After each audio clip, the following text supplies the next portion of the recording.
খুলনায় ধান গবেষণা ইনস্টিটিউটের নতুন উদ্ভাবিত উচ্চ ফলনশীল ব্রি ধান ১০৩-এর বাম্পার ফলন হয়েছে।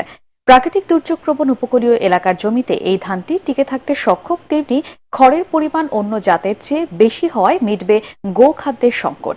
কৃষি কর্মকর্তারা বলছেন, দেশের উদ্ভাবিত সকল জাতের মধ্যে সবচেয়ে বেশি ফলন এই জাতের ধানে। খুলনা থেকে এস.এম. হাবিবের পাঠানো তথ্য ও চিত্র নিয়ে রিপোর্ট করছেন আশিকুর রহমান। খুলনায় ব্রি ১০৩ জাতের ধান চাষ করে শতভাগ সাফল্য পেয়েছেন কৃষি বিজ্ঞানীরা। গুণে মানে ঠিক থাকায় এবং উচ্চ ফলনশীল হওয়ায় এই ধানে বিপুল সম্ভাবনা দেখছেন তারা। ২০২২ সালে প্রথম উদ্ভাবন করা হয় ব্রি ধান ১০৩। এই জাতের কাণ্ড শক্ত, সহজে হেলে পড়ে না এবং ধান পাকার পরও গাছ থাকে সবুজ। গাছের উচ্চতা ১২৫ সেন্টিমিটার। চাল হয় চিকন ও সাদা। এই জাতের ধানের জীবনকাল ১৩০ দিন। আমনের তুলনায় এই ধানের ফলন বেশি হওয়ায় আগামীতে এই ধান চাষের আগ্রহ প্রকাশ করেছেন কৃষকরা। ভালো ফলন এই ধানই আমরা করবো। এই কৃষি অফিসে আমাদের এই বীজটা দিচ্ছে।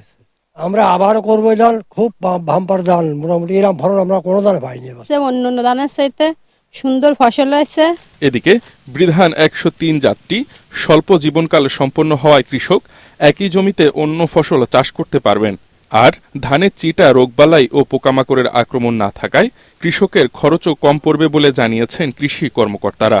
লম্বা এবং চিকন জাতের চাল হবে, সুতরাং এই বিষয়গুলো কিন্তু আমরা কৃষকদেরকে অবহিত করে এবং আমরা দেখেছি যে এই ধানটা কিন্তু আপনার ১২৮ থেকে ১৩৩ দিনের ভিতরে আমরা হারভেস্ট করতে পারবো বা কর্তন করতে পারবো। সুতরাং কৃষক কিন্তু একটা লাভবান হতে পারবে অল্প দিনের ভিতরে। খাদ্য নিরাপত্তা নিশ্চিতে উপকূলীয় কৃষকদের মধ্যেও ধানের এই জাতটি জনপ্রিয় হয়ে উঠবে বলে মনে করছেন তারা।